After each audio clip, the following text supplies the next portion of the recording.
Dear students, आप सभी का हमारे चैनल एरोडाइल एकेडमिक हब में स्वागत है। पिछले क्लास में हमने द्विघात समीकरण के बारे में पढ़ा था, जिसमें हमने चर्चा किया कि द्विघात समीकरण क्या होता है, द्विघात समीकरण के रूट्स यानी मूलों के बारे में जाना, मूलों की प्रकृति के बारे में जाना, मूल तथा गुणांकों यानी कोफिशिएंट्स के संबंध को जाना, एवं साथ ही हमने जाना कि निरूपक यानी डिस्क्रिमिनेंट क्या होता है और डिस्क्रिमिनेंट के बारे में हमने चर्चा की थी। तो आज हम चर्चा करने वाले हैं द्विघात समीकरण के समाधान के उपाय यानी methods of solution of the quadratic equation. तो क्या क्या मेथड्स हैं ये जानते हैं आगे बढ़ते हुए। तो किसी भी द्विघात समीकरण को समाधान करने के ब्रॉडली तीन तरीके होते हैं।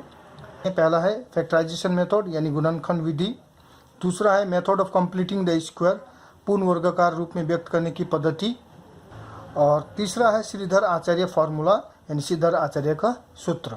तो ये तीन मेथड से हम किसी भी द्विघात समीकरण को समाधान करते हैं। तो बारी बारी से एक एक विधि की चर्चा करते हैं।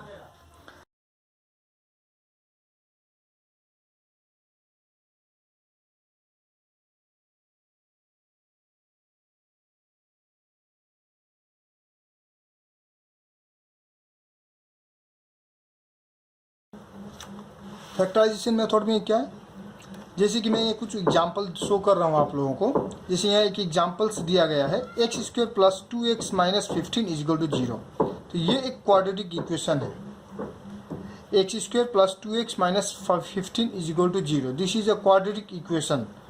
सो how to solve this quadratic equation by factorisation method, यानी इस क्वाड्रेटिक द्विघात समीकरण को गुणनखंड विधि से कैसे हल करें। तो गुणनखंड करना हम लोग पिछले क्लास में ही सीखे हैं। यहाँ हम मध्यपद विश्लेषण का उपयोग करते हैं। क्या चाहिए, क्या मध्यपद विश्लेषण, मिडिल टर्म फैक्टराइजेशन का उपयोग करेंगे। जैसे कि यहाँ x square plus 2x minus 15 is equal to 0 है, तो इसका अगर हम 2 का मध्यपद विश्लेषण करते हैं तो ये हो जाता है 5x माइनस 3x, और दोनों का गुणनफल 5 3 जा 15, और इन दोनों का गुणनफल यानी यहाँ एक्स स्क्वायर का जो गुणांक है, देखिए यहाँ एक्स स्क्वायर का जो कोफिशिएंट है 1, तो 1 इंटू 15, और ये जो गुणनखंड निकला है 2 का जो गुणनखंड फैक्टर माने मिडिल टर्म का जो अगर हम दो भागों में बांटते हैं तो उन दोनों खंडों का गुणनफल और ये और इसका गुणनफल बराबर होना चाहिए। अब आगे की ओर चलते हैं। एक्स, अब इसको फैक्टराइज करते हैं तो इन दोनों में हम कॉमन देखते हैं एक्स। तो x square plus 5x minus 3x minus 15 is equal to 0 है। तो यहाँ हम x को कॉमन लेंगे, x को कॉमन लेंगे तो ये हो जाता है आपका, x को कॉमन लेने पर ब्रैकेट के अंदर में आ जाता है x प्लस 5। कितना आ जाता है, x प्लस 5 माइनस 3, फिर यहाँ पर हम माइनस 3 को कॉमन लेंगे तो ब्रैकेट में आ जाएगी x प्लस 5। तो इस प्रकार इज इक्वल टू 0। तो x plus 5 into x minus 3 is equal to 0, अर्थात x is equal to minus 5 या x इज इक्वल टू 3। इसका एक और एग्जाम्पल हम लोग देख लेते हैं। यहाँ पर इसमें एक एग्जाम्पल, इस एग्जाम्पल में आप देख रहे हैं कि दिया गया समीकरण द्विघात समीकरण के रूप में नहीं है, यानी ये स्टैंडर्ड फॉर्म में नहीं है। तो इसे स्टैंडर्ड फॉर्म में लाने के लिए हम लोग इसको सिंप्लीफाई करते हैं। तो सिंप्लीफाई करने पर हमें कुछ इस प्रकार से मिलेगा आपको, 3x के एलसीएम 3 और x के एलसीएम 3x, और इस प्रकार से x square plus 9 is equal to 4 4 जा 16 प्लस 1 17/4। तो इस प्रकार से फिर पुनः हम लोग इसको सिंप्लीफाई कर रहे हैं। तो 4 इंटू क्रॉस मल्टीप्लाई कर लेते हैं, इससे इसको क्रॉस मल्टीप्लाई, इससे इसको क्रॉस मल्टीप्लाई करते हैं। तो 4x स्क्वायर प्लस 4 9 जा 36 इज इक्वल टू 17 3 जा 51x। ठीक है, तो इस प्रकार से 4x स्क्वायर माइनस 51x को लेफ्ट की ओर ले आते हैं अपना प्लस 36 इज इक्वल टू 0। तो इस प्रकार से 4x square minus 48x minus 3x plus 36 is equal to 0। यहाँ पर देखिए, आप इस चीज़ पर गौर कीजिए। अब ये समीकरण जो है स्टैंडर्ड फॉर्म में आ चुका है। स्टैंडर्ड फॉर्म यानी ax square plus bx plus c is equal to 0 उस रूप में आ चुका है। अब हम यहाँ से इसका गुणनखंड शुरू करेंगे। आप ये भूल को भी मत कीजिएगा कि डायरेक्टली यहाँ से आप गुणनखंड नहीं कर सकते हैं। आपको ये जानना होगा गुणनखंड कब करना है। तो जब समीकरण स्टैंडर्ड फॉर्म में आ जाए तब आप गुणनखंड शुरू कर सकते हैं। तो यहाँ 4x स्क्वायर माइनस तो इस प्रकार से 51x को दो खंडों में विभक्त कर लेते हैं। -48x -3x equal plus 36 equal to 0। तो 4x इंटू x माइनस 12, अब इस पर से फिर यहाँ पर 3 को कॉमन लेते हैं तो फिर x माइनस 12 इक्वल टू 0। विद्यार्थियों में यहाँ पर गुणनखंड कैसे निकाला जाता है, ये गुणनखंड कैसे किया जाता है, ये मैं चर्चा नहीं कर रहा हूँ, क्योंकि ये आपने सभी ने पिछले क्लास में ही सीख चुके हैं। तो अगर हमें आप सभी को गुणनखंड के बारे में जानना है, गुणनखंड कैसे किया जाता है, तो आप मुझे कमेंट बॉक्स पर लिखिए, क्या तो मैं उसके लिए अलग से एक वीडियो बना दूंगा कि गुणनखंड कैसे करना है। लेकिन फिलहाल अभी हम लोग द्विघात समीकरण में हैं, तो हम गुणनखंड की ओर नहीं जा पाएंगे। गुणनखंड कैसे, अगर आप लोगों को गुणनखंड करना नहीं आता है तो उसके लिए अलग से वीडियो बना दी जाएगी। ठीक है, तो हम लोग यहाँ पुनः रिज्यूम करते हैं। तो इस प्रकार से हम लोग गुणनखंड करते हुए हमें रिजल्ट मिलता है x minus 12 into 4x minus 3 is equal to 0, इस प्रकार से। तो आइदर यानी या तो हम लोग हिंदी में लिखेंगे, तो या तो x minus 12 is equal to 0, और कहते हैं अथवा यहाँ पर लिख सकते हैं, अथवा हिंदी के लिए, हिंदी मीडियम के बच्चों के लिए, और इंग्लिश मीडियम के बच्चे और ही लिखेंगे either x minus 12 is equal to 0 और 4x minus 3 is equal to 0। यानी या तो ये इज इक्वल टू 0 होगा, या तो अथवा 4x minus 3 is equal to 0 होगा। अगर x minus 12 is equal to 0 होता है तो x का वैल्यू 12 हो जाता है, और 4x minus 3 is equal to 0 होता है, x का वैल्यू 3/4 होता है। तो इस प्रकार से हम गुणनखंड विधि से द्विघात समीकरण का समाधान कर सकते हैं। अब हम नेक्स्ट विधि यानी कि method of completing the square की ओर चलते हैं। इसमें किस प्रकार से हमें करना है देख लीजिए। जैसे एक प्रश्न उदाहरण के एकदम सिंपल सा क्वेश्चन दिया गया है यहाँ पर। पहला example x plus 16/x is equal to 8। तो अगर हम इसको सिंप्लीफाई करते हैं तो अल्टीमेटली हमें मिलता है x square minus 8x plus 16 is equal to 0। ये आपको मिलेगा, कितना मिलेगा, x square minus 8x plus 16 is equal to 0। अब इसको हम फॉर्मूला में बैठाएंगे। देखिए ये फॉर्मूला में बैठा है, आप कैसे, x स्क्वायर, अब 8x, ये 16 देख लीजिए, 16 4 का स्क्वायर होता है, तो 4 स्क्वायर रख लीजिए। अब किसी आप सभी को a plus b whole square का फॉर्मूला तो याद होगा, क्या है a plus b whole square का फॉर्मूला, a प्लस बी का होल स्क्वायर इजकल का मतलब होता है a square plus 2ab plus B square. तो उसी का उपयोग करते हुए हम लोग यहाँ पर एक्स स्क्वायर माइनस 8x को 2 इंटू एक्स इंटू 4 लिख सकते हैं, प्लस 16 को 4 स्क्वायर लिख सकते हैं। तो इस प्रकार से ये एक फार्मूला में बैठ जा रहा है। कैसे, ये a square minus 2ab plus B square.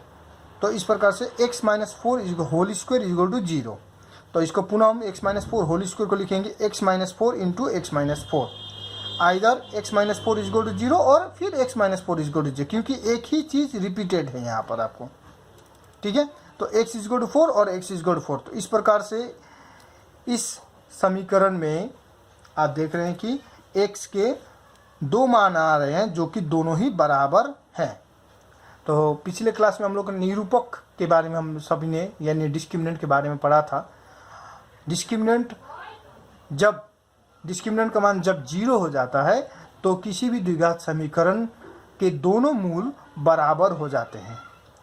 ठीक है, तो यहाँ पर इसका डिस्क्रिमिनेंट 0 आप देख लीजिए, चेक कर लीजिए डिस्क्रिमिनेंट का फॉर्मूला लगाकर, तो उसका मान 0 ही आएगा इसमें डिस्क्रिमिनेंट। इसीलिए ही यहाँ देखिएगा रिपीट हो रहा है x का मान, दो एक ही वैल्यू आ रहा है दोनों, यानी दोनों रियल नंबर होंगे, दोनों ही वास्तविक होंगे और दोनों बराबर होंगे। इससे पहले आप सभी ने देखा x का जो अज्ञात राशि जो है, चल राशि जो, इसका मान दोनों अलग अलग था, तो क्योंकि उनमें डिस्क्रिमिनेंट का मान क्या होता था, 0 से ग्रेटर देन 0 था। इसीलिए उन सब में दोनों रियल नंबर ज़रूर थे, लेकिन क्या था, दोनों अलग अलग मान थे। अब फिर पुनः हम दूसरे एग्जाम्पल की ओर बढ़ते हैं। तो दूसरा एग्जाम्पल है यहाँ पर x square plus 6x plus 5 is equal to 0। तो यहाँ अगर हम इसको भी देखिए, अब हम इसको एक स्क्वायर के रूप में बदलने की कोशिश कर रहे हैं। कैसे, तो एक्स स्क्वायर प्लस 6x को हम परफेक्ट स्क्वायर में बदल कर मान निकालने की कोशिश करेंगे। तो कैसे, हम इस भाग को x plus 3 whole square minus 9 लिख सकते हैं, यानी एक्स स्क्वायर प्लस 6x के बदले में x plus 3 whole square minus 9 लिख सकते हैं। आप एक बार चेक कर लीजिएगा, ठीक है। यानी एक्स स्क्वायर, ये इस चीज़ को हल कर लीजिएगा, हल करने पर आपको एक्स स्क्वायर प्लस 6x ही मिलेंगे। तो इसीलिए एक्स स्क्वायर प्लस 6x के बदले में हम लोग लिख सकते हैं x plus 3 whole square minus 9। अब पहले से प्लस 5 यहाँ रखा हुआ है, ये प्लस 5 यहाँ का आ जाएगा यहाँ पर, इजिकल टू 0। तो x plus 3 whole square minus 9 plus 5 is equal to minus 4 is equal to 0।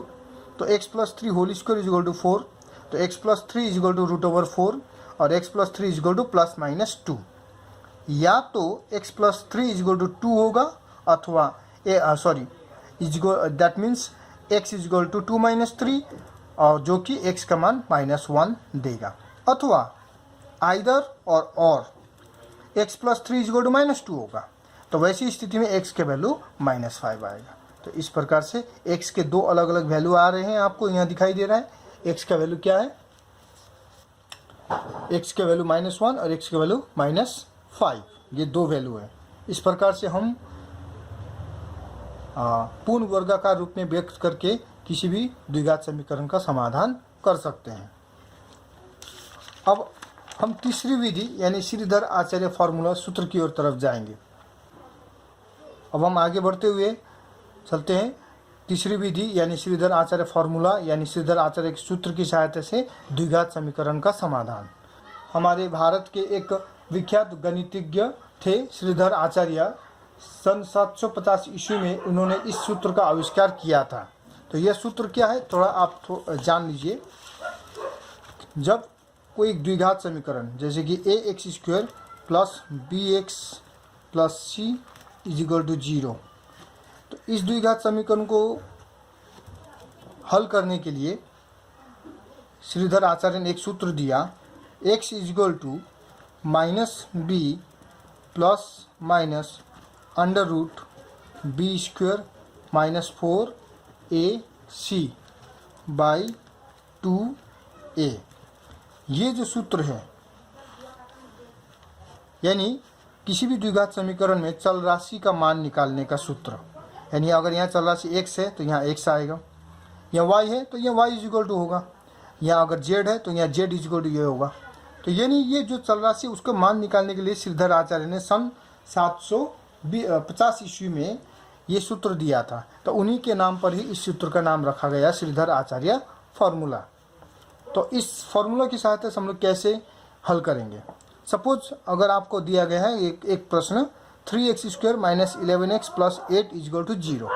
अब इसको आप कहा गया है कि आपको श्रीधर आचार्य सूत्र की सहायता से हल करें। तो कैसे करेंगे, तो हम करेंगे क्या कि दिए गए समीकरण को स्टैंडर्ड फॉर्म यानी ax square plus bx plus c is equal to 0 से तुलना करेंगे। तुलना करने पर हमको क्या मिलेगा, जैसे कि प्रदत्त समीकरण यहाँ दिया गया 3x square minus 11x plus 8 is equal to 0। तो इसको अगर हम तुलना करते हैं तो यानी प्रदत्त समीकरण को द्विघात समीकरण ax square plus bx plus c is equal to 0 से तुलना करने पर हम पाते हैं कि that means comparing the equation 3x square minus 11x plus 8 is equal to 0 with the standard equation ax square plus bx plus c is equal to 0, then we will get a is equal to 3, b is equal to minus 11 and c is equal to 8। तो यहाँ देख लीजिए just see कि x square का coefficient क्या है 3 है यहाँ। तो यहाँ क्या है a, तो a का वैल्यू 3। फिर यहाँ b x का कोफिशिएंट प्लस b है, यहाँ पर x का कोफिशिएंट माइनस 11 है, तो b is equal to minus 11 and यहाँ c के जगह पर 8। इस तरह से हम इन गुणांकों का मान निकाल लेते हैं। अब हम इन गुणांकों का मान यानी कोफिशिएंट एवं कांस्टेंट टर्म का मान निकाल लेने के बाद श्रीधर आचार्य सूत्र का उपयोग करते हैं।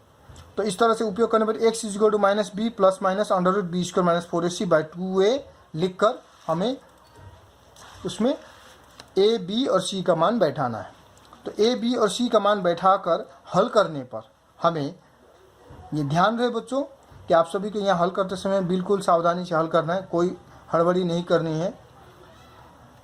तो यहाँ जब भी अगर कोई किसी भी कोफिशिएंट का मान, गुणांक का मान अगर नेगेटिव आता है तो उसको आप ब्रैकेट में रख कर ही उसका हल कीजिए, ताकि गलती होने का चांस कम रहे। कि जैसे कि माइनस पहले से ही है तो b का मान भी माइनस ही है, तो आपको इसको ब्रैकेट के अंदर रख कर रखना होगा। प्लस माइनस -11 का स्क्वायर -4 × 3 × 8 और बाई 2 × 3। तो इस प्रकार से हमें मिलता है 11 + -5/6। ये ध्यान में रहे, देख लीजिए एक बार अच्छी तरह से देख लीजिए किस प्रकार से हल किया गया है यहाँ पर। तो अब x के दो मान आएंगे इसमें। तो आइदर x = एक बार प्लस लेकर आएगा और दूसरी बार माइनस लेकर। तो x = 11 + 5/6 यानी 16/6 यानी 8/3, और x = 11 - 5/6 यानी 6/6 = 11। तो इस प्रकार से x के दो मान आएंगे, 8/3 एवं 1। तो इस तरह से हम श्रीधर आचार्य का फॉर्मूला का यूज कर सकते हैं। और एक एग्जांपल मैं आपको देने जा रहा हूँ श्रीधर आचार्य फॉर्मूला के ऊपर में। जैसे एक और प्रश्न दिया गया 2 × 2x + 1 = 6। आप फिर देखिए, अच्छी तरह से देख लीजिए, ये समीकरण भी प्रमाणिक रूप यानी स्टैंडर्ड फॉर्म में नहीं है। तो आप इन्हें पहले स्टैंडर्ड फॉर्म में लाइए, समीकरण को थोड़ा सा हल कीजिए, समीकरण को सिंपल तरीके से हल कीजिए। 2 × x × 2x 2x² + x = 6। तो 2x² + x - 6 = 0। तो ये आपका समीकरण स्टैंडर्ड फॉर्म में आ चुका है। प्रदत्त समीकरण को ax² + bx + c = के साथ तुलना करने पर, comparing the given equation with quadratic equation ax² + bx + c = 0, we get, हमें मिलता है, क्या मिलता है, a = 2, b = 1 एंड c = -6। अब श्रीधर आचार्य का सूत्र लगाएंगे। श्रीधर आचार्य का सूत्र लगाने पर हमें मिलता है x = -b + √b² - 4ac/2a।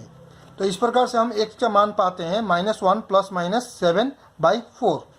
ये हमें x का मान मिलता। अब हम उसी प्रकार, जैसे कि पिछली बार जस्ट इससे पहले हमने एक उदाहरण में देखा था, तो उस प्रकार से हम लोग एक बार प्लस और एक बार माइनस लेकर x के दो मान को निकाल लेते हैं। x = -1 + 7/4 दैट इज x = 3/2 आएगा यहाँ से, और फिर यहाँ x = माइनस पे उठाकर हमें x का मान -2 मिलेगा। तो इस प्रकार से हमें x के दो मान मिल गए, x = 3/2 और x = -2। तो यहाँ इस प्रकार से हमने देखा कि किस प्रकार से हम द्विघात समीकरण का समाधान कर सकते हैं, कि कौन कौन से विधि द्वारा, कौन कौन से मेथड्स द्वारा। तो ये सीख चुके हैं।